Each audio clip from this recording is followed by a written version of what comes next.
ക്ഷമിക്കണം. സർക്കാർ കേരള സ്കൂൾ ഒളിമ്പിക്സിൽ പുതിയ പുരസ്കാരം.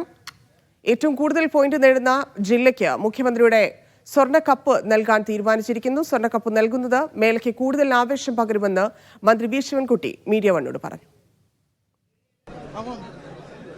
വളരെ സുപ്രധാനമായ ഒരു പ്രഖ്യാപനമാണ് വിദ്യാഭ്യാസ രംഗത്ത് നിന്ന് വന്നിരിക്കുന്നത്. സ്കൂൾ ഒളിമ്പിക്സിൽ സ്വർണ്ണക്കപ്പ് വരുന്നു. ഇപ്പോൾ വിദ്യാഭ്യാസ വകുപ്പ് മന്ത്രി മീഡിയ വണ്ണൊപ്പം ചേരുകയാണ്. സാർ, ഒരു പ്രധാനപ്പെട്ട പ്രഖ്യാപനമാണ് വന്നിരിക്കുന്നത്. സ്വർണ്ണക്കപ്പ് സ്കൂൾ ഒളിമ്പിക്സിലൂടെ വരുന്നത് എന്താണ്? രണ്ടാമത് സ്കൂൾ ഒളിമ്പിക്സ് ഒക്ടോബർ മാസം 22 മുതൽ 27 വരെയുള്ള തീയതികളിൽ തിരുവനന്തപുരത്ത് വെച്ച് നടക്കുകയാണ്. അത് കൊച്ചിയിൽ വെച്ച് തന്നെ ഒന്നാമത് ഒളിമ്പിക്സിൽ പ്രഖ്യാപിച്ചിട്ടുള്ളതാണ്. 14,000-ഓളം വരുന്ന കായിക താരങ്ങൾ പങ്കെടുക്കുമെന്നാണ് പ്രതീക്ഷിക്കുന്നത്.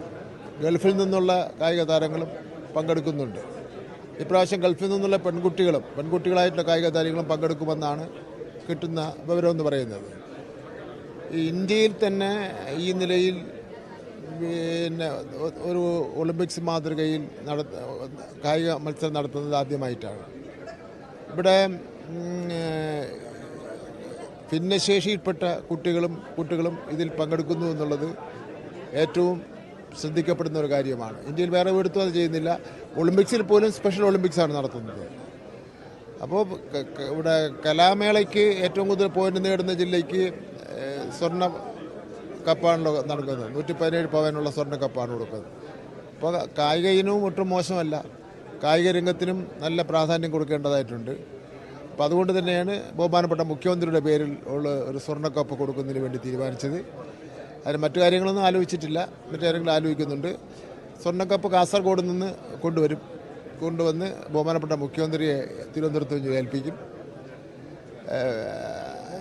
ഇന്ത്യയിലെ ഒരു സംസ്ഥാനത്തും ഒരു മുഖ്യമന്ത്രിയുടെ പേരിലും കായിക താരങ്ങൾക്ക് ഏറ്റവും കൂടുതൽ പോയിന്റ് നേടുന്ന ജില്ലയ്ക്കും ഇങ്ങനെ ഈ നിലയിലുള്ള ഒരു സമ്മാനം കൊടുക്കുന്നില്ല. ഇത് കേരളത്തിൽ ആദ്യമായിട്ടാണ്. കുട്ടികൾക്ക് കൂടുതൽ ആവേശം ഉണ്ടാകും അല്ലേ, നമുക്ക് എക്സ്പെക്ട് ചെയ്യാം അല്ലേ? അങ്ങനെയാണല്ലോ, കുട്ടികൾക്ക് കൂടുതൽ വിലയുള്ള സമ്മാനങ്ങളും ആകർഷണീയമായ സമ്മാനങ്ങളും കൊടുക്കുമ്പോൾ കുട്ടികൾക്ക് കൂടുതൽ ആത്മവിശ്വാസവും ആവേശവും ഉണ്ടാകും എന്നുള്ള കാര്യം ഉറപ്പാണല്ലോ. കായിക രംഗത്തേക്ക് ഇത് വരുന്നത് ഇത്ര വൈകി പോയെന്തുകൊണ്ടാണ്? നമ്മൾ കലാരംഗത്തേക്ക് നേരത്തെ കൊടുക്കുന്നുണ്ടായിരുന്നു. കായിക രംഗത്തേക്ക് എന്ത് ചെയ്യാൻ, ഇപ്പോഴാണ് കഴിഞ്ഞ വർഷമാണല്ലോ ഇതിൻ്റെ അനക്കം ഉണ്ടായത്. അതോടൊപ്പം തന്നെ കഴിഞ്ഞ ഗെയിംസിലൊക്കെ പറഞ്ഞിരുന്നു നമ്മുടെ കുട്ടികൾക്കുള്ള പ്രൈസ് മണിയൊക്കെ കൂട്ടുന്ന കാര്യത്തിലൊക്കെ അതിൽ ഇനി വരുന്ന മണിയൊന്നും കൂട്ടാൻ വേണ്ടി ഇപ്പം തീരുമാനിച്ചിട്ടില്ല. ഇപ്പം നമ്മൾ കപ്പ് ഓക്കെ. എന്തായാലും ഒരു കാര്യം ഉറപ്പാണ്, ഇത് കുട്ടികൾക്കിടയിൽ വലിയ ആവേശമുണ്ടാക്കും. കലാരംഗത്ത് മാത്രമാണ് ഇത്തരത്തിൽ ഒരു സ്വർണ്ണക്കപ്പ് ഉണ്ടായിരുന്നത്. അത് കായിക രംഗത്തേക്ക് കൊണ്ടുവരുന്നതെന്ന് സംബന്ധിച്ച് ഏറ്റവും വളരെ പ്രധാനപ്പെട്ട കാര്യമാണ്.